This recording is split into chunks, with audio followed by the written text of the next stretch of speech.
Bom dia a todos. Bom dia, Francisco. Acho que já lhe conferi aí acesso Bom ao dia, Carlos. microfone. Sim, senhor, já nos estamos a ouvir. Estamos a ouvir todos. Sim, sim. Muito bom dia. Eu não tenho informação das presenças, portanto, de qualquer maneira, quero agradecer a todos a presença e dizer que hoje vamos tratar de um assunto que eu acho que é transversal a todas as empresas, que é de segurança, de maneira que não quero perder mais tempo e, assim, passar a palavra ao especialista Vasco Sousa e ao Vasco agradeço então que inicies a apresentação, faz favor. Qualquer coisa, no final, que estaremos cá para responder a dúvidas e falar com as pessoas também. Muito Obrigado. bem. Perfeito. Obrigado, Francisco. Ora, gostava de, se calhar, só fazer aqui um bocadinho uma breve introdução e, em primeiro lugar, começar já por agradecer a S2L e ao Francisco, portanto, o convite feito para organizarmos, portanto, esta sessão em conjunto. Portanto, a ideia é que isto possa ser, quer dizer, dentro do possível, o mais interativo possível, não é? Portanto, eu convido todos a poderem colocar as questões, portanto, tem uma caixa onde podem ir colocando as questões à medida que as forem tendo, portanto, acho que seria bastante mais interessante se as pudessem colocar, portanto, eu, à medida que for aqui também fazendo algumas pausas, vou procurar responder às vossas questões.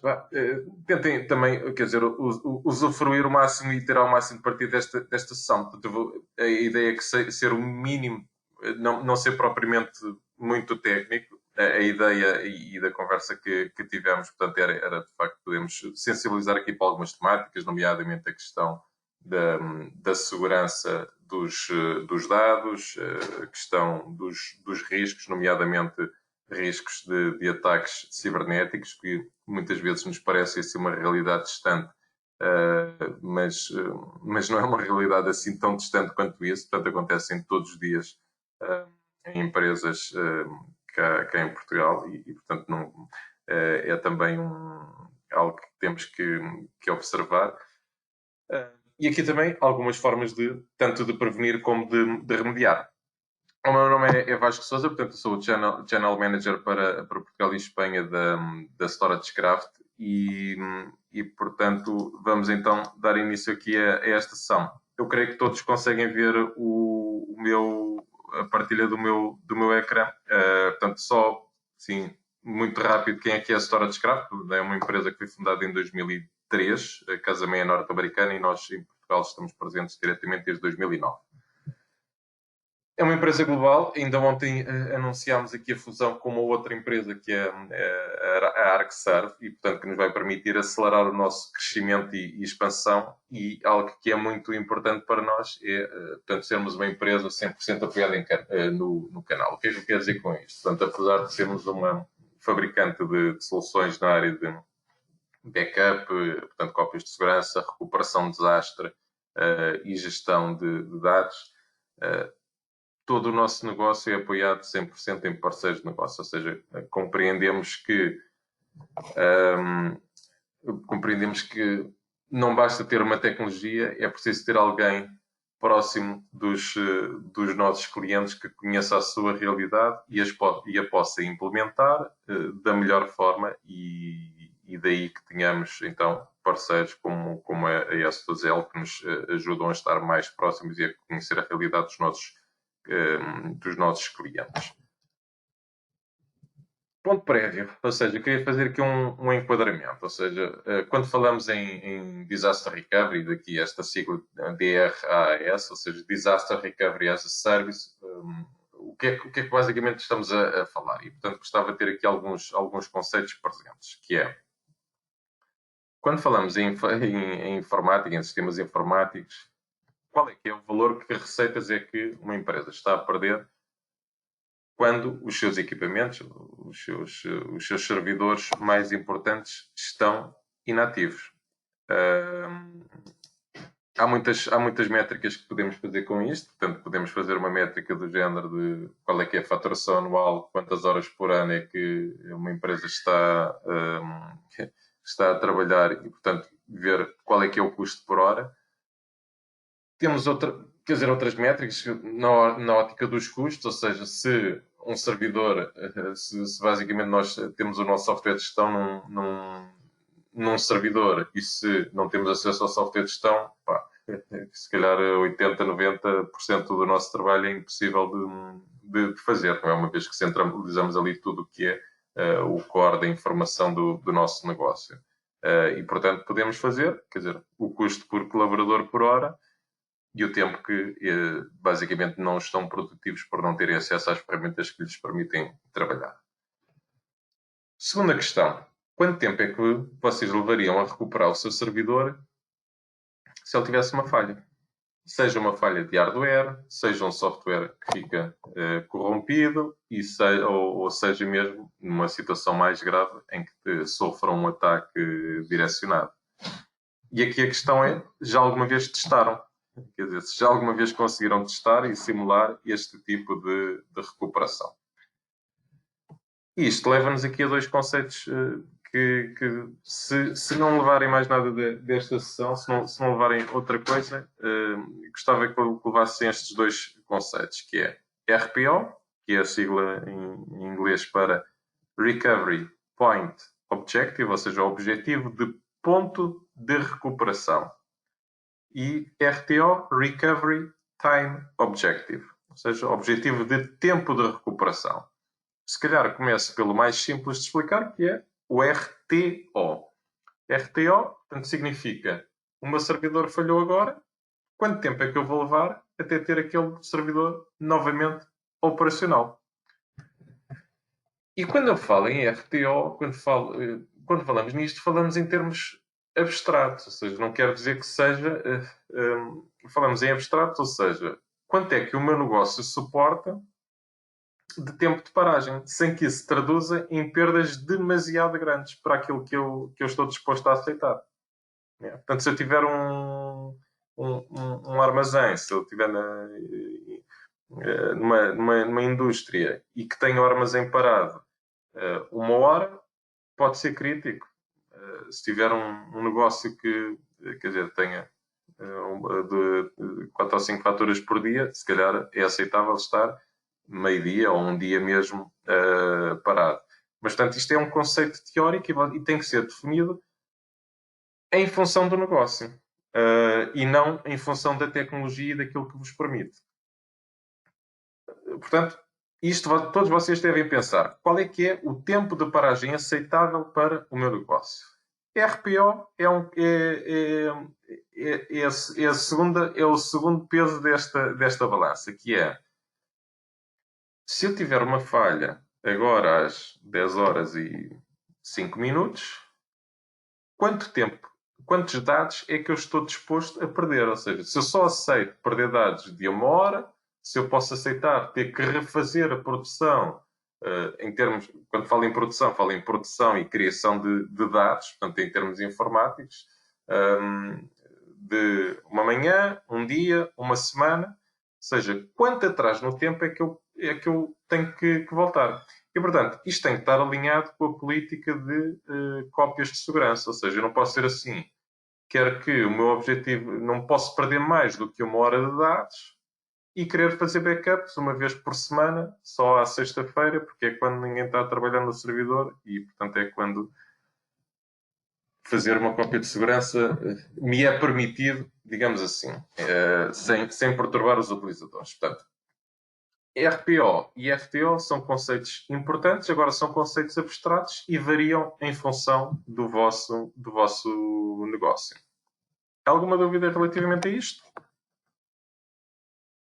E quando eu faço a questão de dúvidas, portanto, quer dizer, eu poderia abrir aqui o microfone para todos, mas se calhar acho que é mais simples poderem colocar as questões na caixa do chat. Portanto, tem aqui um separador para questões. Eu, entretanto, vou então aqui continuando a minha apresentação. Uma das principais ameaças nos últimos tempos, já aqui há, se calhar há uns 5 anos, a esta parte, acaba por ser o ransomware. Mas afinal, o que é o ransomware? Se calhar muitos de nós já ouvimos falar nesta palavra, mas não sabemos exatamente o que é que isto se traduz. O ransomware não é mais do que um software de código malicioso que, quando disputado dentro de uma organização, portanto, dentro de uma empresa, tipicamente, acaba por sequestrar, digamos assim, os dados daquela empresa. E exigir por isso um resgate, ou seja, só a partir do momento em que têm acesso a esses dados, o que fazem é cifrar o acesso a esses dados. Isso, e estes atacantes, estes cibercriminosos, o que fazem é pedir um resgate para terem acesso a esses dados. Isto o ransomware tem evoluído bastante ao longo dos tempos. Ou seja, se inicialmente poderá ter começado um bocadinho por aquele curioso informático que gostava de fazer algumas, vamos lhe chamar malandrices, e portanto fazer em redes e tornar-se conhecido e obter ali alguma notoriedade. Hoje em dia o ransomware é um negócio. E é um negócio como qualquer outro. É um negócio criminoso, lá está, mas não deixa de ser um negócio, uma vez que exige resgate. E, portanto, tem vindo a ficar cada vez mais elaborado. Seja, desde o momento em que os atacantes têm acesso a uma rede, inicialmente o que acontecia é que bastava terem acesso à rede e eles procuravam desde logo perpetrar esse ataque e exigir logo um resgate, sabendo pouco sobre essa organização. Hoje em dia já é diferente. A maior parte das vezes, os atacantes têm acesso a uma rede interna e ficam durante, normalmente, várias semanas, às vezes mesmo meses, a perceber o que é que se passa ali dentro e a terem acesso à informação e tentarem passar despercebidos. Ora, nós ouvimos ainda muito recentemente de ataques direcionados a instituições nos Estados Unidos, a organizações de Estado, que, como todos podem supor, têm orçamentos gigantescos em termos de cibersegurança, mas que viram os seus sistemas comprometidos. E durante muitos meses estiveram a recolher essa informação. Ora, não vou dizer que as nossas empresas e as vossas empresas, neste caso, sejam alvo de um ataque tão sofisticado como estes, mas muitas vezes basta aos atacantes terem acesso a uma conta bancária, não é? E isso, partindo do princípio que conseguiram entrar na vossa rede, acaba por ser um ato diário de poderem aceder a um site de e-banking, qualquer um de vós, e de poderem ter acesso a consultar o saldo, não estou a dizer eles consultarem autonomamente, mas, portanto, verificarem que vocês consultaram o saldo e saber qual é que é o saldo bancário que têm nesse banco. E, portanto, com essa informação, poderem exigir um resgate, sabendo que vocês têm essa capacidade que as vossas empresas têm essa capacidade para o pagar de imediato. E, portanto, é este tipo de informação fina que torna estes ataques mais sofisticados. E, portanto, muitas vezes este ataque só é percebido muitas semanas depois de os sistemas estarem comprometidos. E é tanto mais perigoso, na medida em que, como todos vocês sentem, portanto, se não tiverem acesso aos vossos dados, quer dizer, muito dificilmente conseguem fazer o vosso trabalho diário.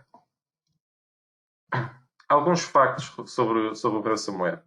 Portanto, e aqui estou a utilizar uma série de fontes, não estamos a falar de dados da StorageCraft, estou a falar de dados tanto de observatórios de cibersegurança, como de fabricantes na área de anti-malware, como sejam a Sofos, como sejam revistas da especialidade. Normalmente são dados mundiais, uma vez que não temos informação granular acerca do mercado nacional, mas quer dizer, com aqui alguma margem como tudo isto tem. Portanto, os dados que temos é que 51% das organizações foram afetadas por ransomware no ano passado. Não quer dizer que todas elas tenham esse conhecimento. Agora nós, no mundo da informática, dizemos um bocadinho por piada que há dois tipos de organizações. Aquelas que já foram atacadas e que o sabem, e as que não sabem que foram atacadas. É uma questão de tempo até descobrirem que foram atacadas. Portanto, 62% das pequenas e médias empresas foram afetadas por ransomware. Eu não vou dizer que esta seja a percentagem das PMEs cá em Portugal. Agora, o que eu vejo é que diariamente, não estou a falar de um caso esporádico, uma vez por mês. Agora, sendo nós fabricante, que nem sequer é a primeira linha, na verdade nós somos a última linha de recuperação em termos de dados para este tipo de efeitos. A verdade é que temos conhecimentos diários de empresas, e não estamos a falar só das telcos ou da banca ou das seguradoras, PMEs que são atacadas por ransomware. Um outro dado que acaba por ilustrar como este tipo de ataques tem vindo a ser cada vez mais frequente é que hoje em dia já falamos não apenas, portanto, não é preciso ser um grande especialista em informática para para lançar um ataque destes. Portanto, estamos a falar de poderem termos na dark web a possibilidade de qualquer um de nós ter o seu próprio ransomware. Já fala-se em ransomware as a service, ou seja, nós podermos alugar, digamos assim, o nosso código malicioso por uma semana e de podermos disputar quantos ataques nós quisermos e, portanto, quer dizer, ficarmos com uma percentagem grande deste tipo de ataques que possa advir de nós termos disputado estas vulnerabilidades em outras empresas. Os danos provocados por ataques de ransomware a nível mundial até 2020 estão previstos em 20 mil milhões de dólares. Portanto, isto são números... aquilo que mais facilmente se me apresenta aqui como comparativo é que fala-se que a bazuca europeia para Portugal são de 13 mil milhões, portanto conseguimos perceber quanto é que é esta quantidade enormíssima de dinheiro. É um negócio muitíssimo lucrativo e, portanto, é muito difícil que este negócio no curto prazo venha a desaparecer. E o tal dado que eu gostava de salientar é, portanto, as empresas em média demoram 197 dias até perceberem que os seus dados estão a ser violados. Portanto, muitas vezes este tipo de ataques passa de forma silenciosa, mesmo para os próprios utilizadores. Portanto, e daí que seja um ataque bastante elaborado. Outro dado importante é que, portanto, quando os dados ficam cifrados, e, portanto, basicamente aquilo que acontece é que vocês tentam aceder, por exemplo, a um fecheiro Excel com as faturas, por exemplo, com os dados de faturas que queiram cobrar ou que estão em dívida e não conseguirem aceder a esses dados porque é pedido digamos assim, uma password para aceder a esse fecheiro. Portanto, podem imaginar o que é que isto significa para uma realidade de uma organização, e quando falo de um fecheiro Excel, falo de todos os dados críticos das vossas organizações. Portanto, é pedido um resgate, normalmente em bitcoins, de forma a que não seja facilmente, nem fácil, nem dificilmente, de forma a que eles não possam ser identificados quem é que são os beneficiários últimos deste resgate.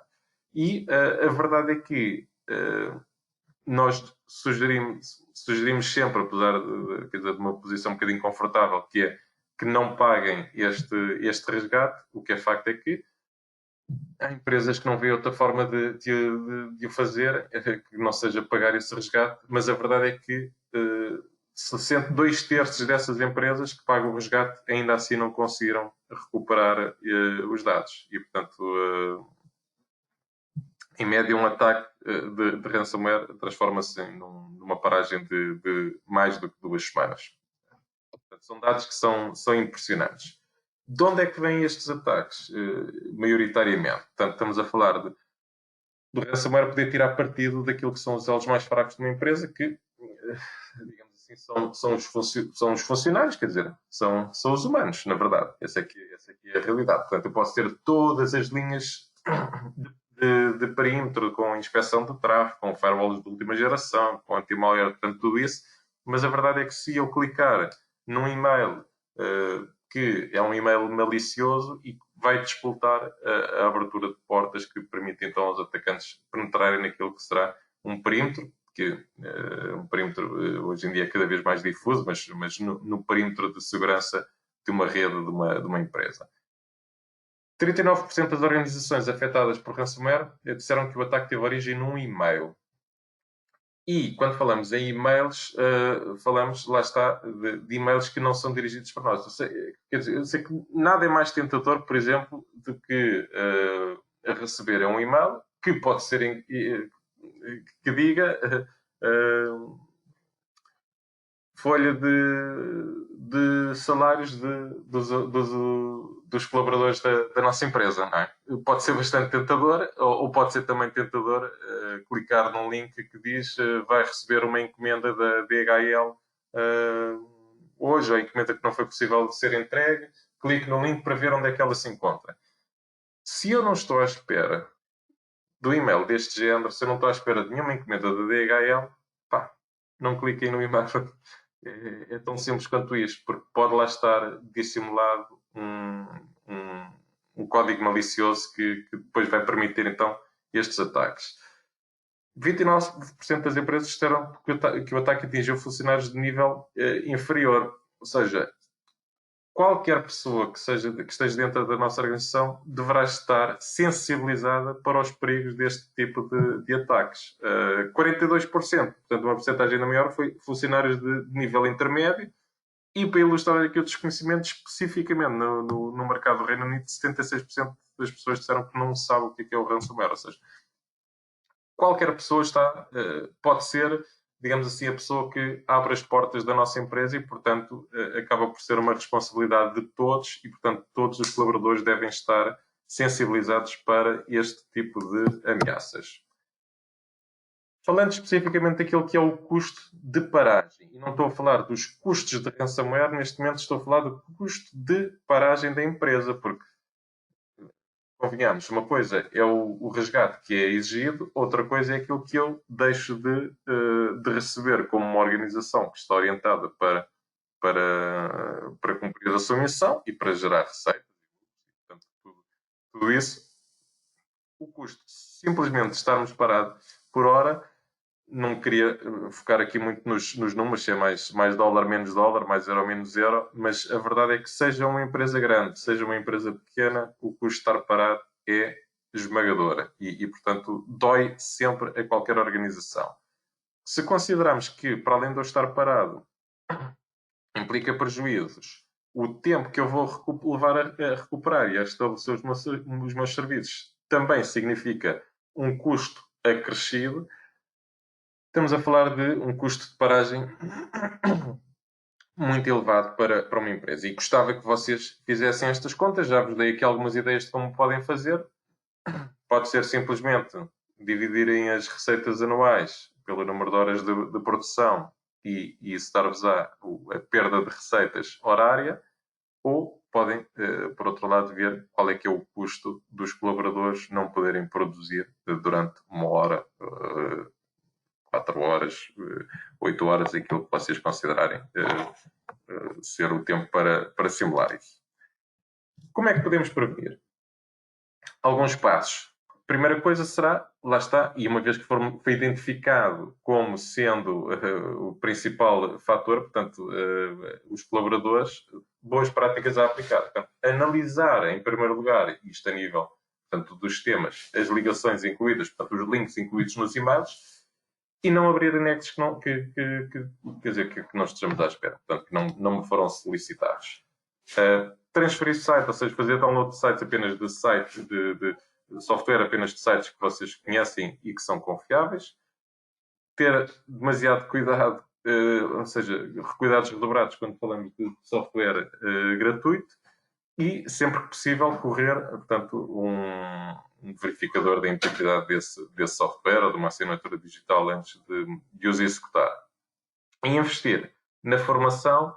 E quando eu falo em formação, não é fazerem uma vez, mandarem um e-mail a dizer atenção, cuidado com com os e-mails e com os anexos, estamos a falar de formação contínua. Portanto, eu posso-vos dar um exemplo de algo que é uma boa prática na StorageCraft, que é regularmente, portanto, de 3 em 3 meses ou de 6 em 6 meses, portanto, estamos constantemente a ser notificados de cuidado com e-mails e-mails especificamente e-mails de phishing. Para aqueles que não sabem o que é phishing, é alguém que se tenta passar, que se faz passar, isto falando em termos de e-mail, por outra pessoa. Por exemplo, na StorageCraft, eu poder receber um e-mail do meu CEO a dizer: Vasco, atenção, rapidamente verifica-me este fecheiro Excel, porque tenho urgência em mandar isto para o meu CFO. Portanto, isto é, como vem de uma pessoa importante, eu tendo a dar um sentido de urgência a isto. Se calhar nem reparo que o e-mail não vem do meu, exatamente do e-mail do meu CEO, mas existe ali uma pequena alteração. Não há StorageCraft com C, é StorageCraft com K, por exemplo. Portanto, isto são alguns dos truques que são utilizados. Portanto, alguém que se tenta fazer passar por alguém importante dentro da vossa organização para que vocês rapidamente cliquem num determinado link ou tentem verificar um determinado anexo. Isto é aquilo que é chamado phishing e, portanto, sensibilizem os vossos colegas para estas situações. Segundo passo, e aqui já estamos a falar de boas práticas, ou do vosso departamento de informática interno, se o tiverem, ou deleguem isto na S2L que tem competências nesta área. Portanto, limitar as permissões de administração, ou seja, se eu, como utilizador, não tenho que ter acesso a determinado tipo de documentos, ou pelo menos não tenho que ter acesso a poder editar ou alterar determinados documentos, não tenho que ter acesso a estes, não tenho que poder escrever sobre estes documentos. Portanto, limitar as permissões de administração, mesmo a nível das máquinas, se eu não tenho que ter, se eu preciso ter um software diferente daquele que eu já tenho no meu computador, tenho que pedir permissão a quem gera a minha rede informática. Ter, lá está, várias linhas de defesa, ou seja, não existe uma forma única de lidar com estas questões do ransomware. Ou seja, eu posso ter uma firewall de última geração que me analisa o tráfego que entra e que sai da minha rede. Tenho que ter também uma análise dos e-mails e dos anexos dentro desses e-mails, ferramentas de anti-malware atualizadas, os patches de segurança do Windows, quer dizer, todos nós de vez em quando ligamos aqui o nosso computador e ele está a fazer as atualizações de segurança.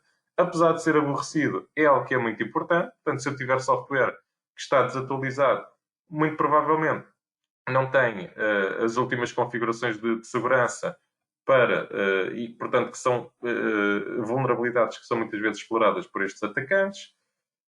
E, portanto, quer dizer, há uma série de boas práticas que deverão ser aplicadas. Por exemplo, se alguém não precisa de alguém ou algum software, vou dar um exemplo muito específico. Por exemplo, StorageCraft tem um software que faz cópias de segurança para uma NAS. Eu vou criar um utilizador específico com uma password diferente de todas as outras e que não seja password 1234 ou que não seja 123456, com uma password específica que é o agente o agente do software da StorageCraft que vai fazer essas cópias de segurança para aceder apenas quando tem que fazer essas cópias e, findo essa cópia de segurança, é cortada essa ligação. Portanto, não tem que ter partilhas abertas e, portanto, tem que procurar limitar e criar caixas de segurança dentro de uma rede, de forma a que, se um atacante conseguir entrar numa parte, pelo menos não consiga aceder a outra. Uma das últimas novidades em termos destes ataques de ransomware é o que eles, para além de encriptarem os dados de produção, ou seja, aquilo que vocês utilizam todos os dias, eles tentam também encriptar as cópias de segurança. E se não conseguem encriptar as cópias de segurança, ainda fazem mais, que é, ok, se eu não consigo encriptar essas cópias de segurança, pelo menos vou tentar apagá-las. E, portanto, não temos dados de produção e os dados dos backups também são apagados. Portanto, Estas boas práticas são de facto muito importantes e se vocês não têm os conhecimentos para as aplicar, epá, têm claramente que delegar estas boas práticas num parceiro de segurança que as tenha presentes e que as consiga implementar nas vossas redes. Passo número 3. Portanto, para além de implementarem práticas de segurança e de educarem os funcionários, é fundamental terem um plano de disaster recovery. Eu coloquei aqui uma citação de um cliente da Storage Craft norte-americano, de forma a não ferir aqui nenhum tipo de suscetibilidades, é que, não obstante todas as medidas de prevenção, a verdade é que podem sempre sofrer um ataque, ou seja, podem ter todas as precauções e, portanto, mesmo assim, sofrerem esse ataque. E quando isso acontece, é necessário terem esse plano de recuperação preparado e terem a segurança que o vão conseguir aplicar e implementar. Portanto, este será a última linha de defesa. Quando falamos de uma última linha de defesa, estamos a falar, então, do tal plano de recuperação de desastre, que não é só uma prática. Portanto, estamos a falar de um ciclo que é executar cópias de segurança, gerir e administrar essas cópias de segurança, replicar, quando falo em replicar, estou a falar de ter uma prática de colocar, não, ter cópias de segurança não apenas nas minhas instalações, mas tê-las fora das minhas instalações, para uma situação em que eu sofra um incêndio, uma inundação, um roubo de equipamentos, algo que danifique completamente tudo aquilo que se encontra nas minhas instalações, mas eu mesmo assim tenha uma segunda linha de cópias de segurança fora dessas instalações que me garantam que eu consigo replicar. Um ponto fundamental que é testar de forma que, se eu cumprir todas estas 4 fases, eu, quando tiver que recuperar, o consiga fazer. O que é que distingue um bom software de cópias de segurança? Em primeiro lugar, aquilo que é recomendado, estamos a falar de cópia baseada em snapshots, ou seja, de não guardarmos apenas pastas ou fecheiros, mas sim como se fosse uma fotografia, uma imagem daquilo que é o meu servidor. Guarda tudo, portanto, sistemas operativos, aplicações, software de gestão, configurações e dados. Tudo aquilo que está, portanto, se eu tirar um snapshot agora, às 10 horas e 33 minutos, é uma réplica, um clone exato do meu servidor que está guardado. Quando eu precisar de recuperar, posso recuperar exatamente como estava o meu servidor neste momento às 10 horas e 33. E portanto, isto é aquilo que se designa como um backup baseado em snapshot. Depois, é fundamental percebermos o que é a frequência das cópias de segurança. Se eu a cada 15 minutos fizer estes snapshots, então significa que eu no máximo perco 14 minutos e 59 segundos, na pior das hipóteses, de dados. E aqui é que eu consigo atingir aquilo que eu defini no meu primeiro slide, que era o RPO, Recovery Point Objective, ou seja, se eu tiver uma falha agora, o mais próximo da minha falha será há 15 minutos atrás. Em números redondos. Depois, não existe nenhuma cópia de segurança que consiga dizer que é 100% garantida se eu nunca a testar. Portanto, é fundamental eu poder verificar com facilidade que a minha cópia de segurança é funcional e que se eu precisar de recuperar, eu vou conseguir fazer. Ponto número 4. Certificar que todo o ambiente está a ser salvaguardado. Hoje em dia, quase todos nós estamos a trabalhar à distância. Uma esmagadora porcentagem de nós utiliza ferramentas colaborativas de as a service, como seja algo tão simples como o Office 365 ou o Teams. A pergunta que eu vos faço é: quem é que faz cópias de segurança do Office 365? É porque há uma retenção que a Microsoft guarda, mas não estamos a falar de terem um arquivo. Já nos aconteceu, uma vez que a Storage Scrap tem uma ferramenta que faz backup do Office 365, de todos os dados do Office 365, e-mails, OneDrive, SharePoint, contactos e calendário. Tudo aquilo que era um projeto estava guardado numa equipa de Teams que tinha sido criada. As pessoas pensaram que tinham perdido aquele projeto e, portanto, apagaram tudo o que era dados, passado 3 meses, o cliente disse, olha, tivemos a pensar melhor, gostávamos então de avançar convosco neste projeto. E a Microsoft não tinha backups daquilo porque não tem que ter. Portanto, não tem que ter. Portanto, os dados que estão no Office 365 têm que ser salvaguardados. Portanto, felizmente que este cliente, foi uma história de sucesso, tinha o nosso cloud backup do Office 365 e permitiu-lhes recuperar de forma tão simples, praticamente um drag and drop, dessa equipa e desse projeto. Portanto, todos os fecheiros que tinham sido criados e portanto, uma grande percentagem do projeto estava já praticamente finalizado. E depois, assegurar-se finalmente que as cópias de segurança estão, de alguma forma, isoladas das redes que estão a proteger. Portanto, isto é basicamente como não colocar os ovos todos no mesmo cesto, ou seja, guardem as cópias dentro das vossas instalações, mas permitam ter uma cópia, seja num disco USB, seja numa cloud, portanto, fora das instalações. Esta componente do plano de disaster recovery, podem ver que tem aqui uma série de pontos, é absolutamente fundamental que vocês a façam. Ou se vocês não a façam, que alguém a faça por vocês. Muitas vezes pensamos que comprar um software de backups está terminado o meu trabalho. Não é bem assim. Portanto, existe aqui uma componente muito grande de serviço de monitorização e de gestão dos ambientes, de verificar se, por exemplo, uma cópia de segurança não foi feita à hora que devia ter sido feita, porque é que isso aconteceu, e, portanto, terem notificações acerca disso, de poderem verificar proativamente se, uma vez por mês, uma vez por semana, aquilo que vocês definirem como necessário, se aquela cópia de segurança está passível de ser recuperada, ou seja, de simularem que tiveram um desastre e algo que não implique vocês terem que parar toda a rede de produção para ver se, ok, esta cópia de segurança está a funcionar, portanto, terem este tipo de rotinas que lá está, melhor do que ninguém a SSL poderá fazer por vocês, e, portanto, verificarem os vários pontos das cópias de segurança, ou seja, perceber se eu até aquele ponto conseguir recuperar, portanto, significa que, neste momento, que a única janela de vulnerabilidade será desde aquele ponto em diante. E, portanto, assim, isto é como tudo. Portanto, se alguém pode fazer isto por vocês e tem um serviço que o faz de forma centralizada e unificada para todos os seus clientes, acaba por ser uma boa sinergia que podem beneficiar.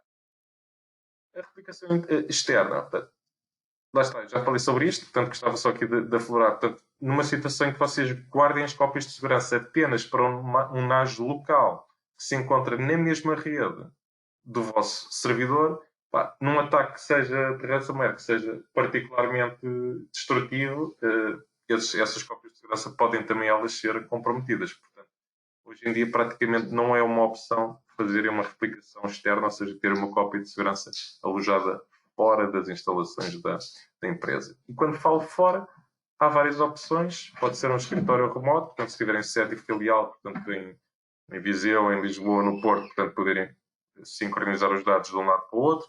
Podem utilizar uma cloud privada, que já lá tenham alguns dados, uma cloud pública, façam como quiserem, mas pensem nesta situação de alojarem os backups fora das vossas instalações.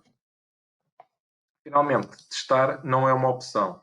Testar não é uma opção, é uma componente absolutamente fulcral do vosso plano de recuperação de desastre.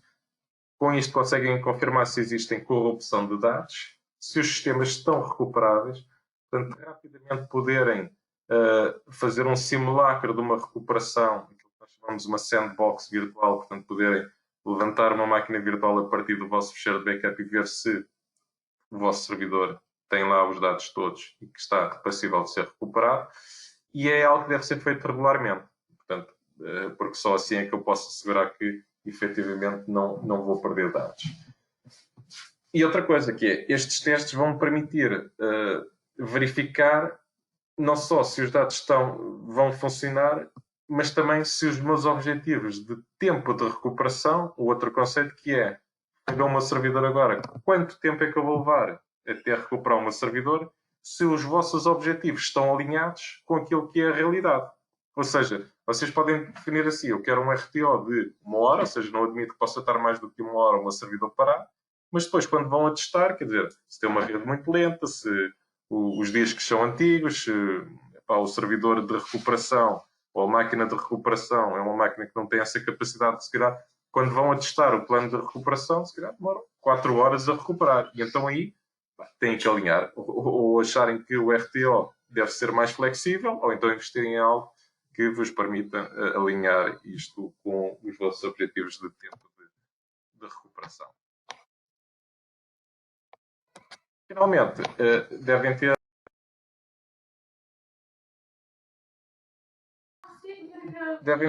uma ferramenta que vos permita a flexibilidade de fazerem uma recuperação bare metal para ambientes físicos ou virtuais, para um hardware diferente, localmente ou num escritório remoto, ou, se necessário até, poderem recuperar num data center na cloud, ou seja, porem uma réplica do vosso servidor a funcionar num ambiente cloud. Vos permite recuperar o servidor, pastas ou ficheiros, e-mails, portanto, tudo aquilo que foi definido como dispositivos e soluções onde tenham os vossos ambientes, os vossos dados mais críticos.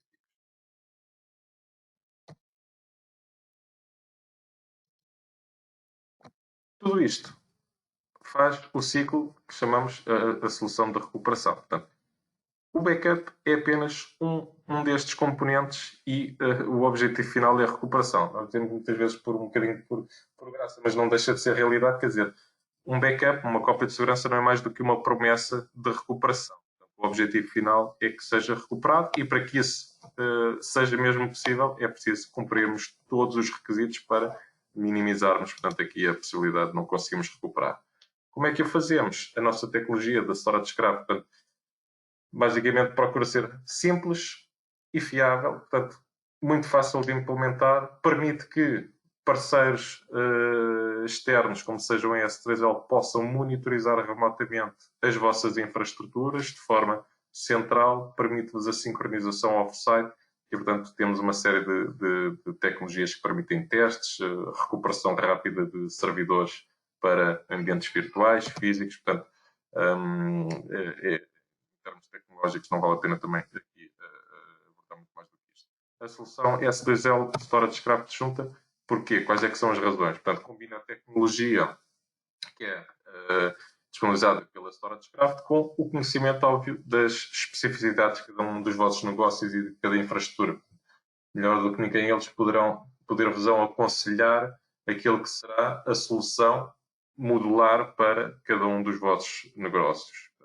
A S2L é um parceiro que tem formação dada por nós, portanto, e certificação técnica para poder fazer a implementação. Portanto, não só conhece a vossa infraestrutura, como conhece também as nossas tecnologias e, portanto, poder-vos dar esse apoio local na hora. Portanto, apesar de não estarem naturalmente sozinhos nisto, e, portanto, é assim que funciona uma parceria. Portanto, é o nosso apoio de um fabricante que tem representação nacional cá em Portugal e há mais de 10 anos que temos esta tecnologia cá em Portugal a funcionar e que prestamos este tipo de apoio aos nossos parceiros. Finalmente, portanto, estamos a falar de um serviço que, quer dizer, que tem boas práticas e, portanto, faz sentido que seja monitorizado e que faça que tenham essas notificações e, portanto, a última coisa que eu gostava de dizer é que não se trata simplesmente de um software de salvaguarda de dados. O que estamos a falar é de não só salvaguardarmos os dados, mas assegurarmos que o tempo que vão levar até recuperar é reduzido e, portanto, passamos de uma escala bastante mais pequena de recuperação, se calhar ao fim de alguns dias, para horas ou mesmo minutos, para terem essa recuperação.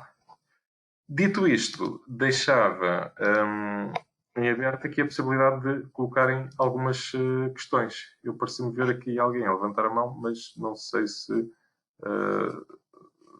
foi inadvertidamente.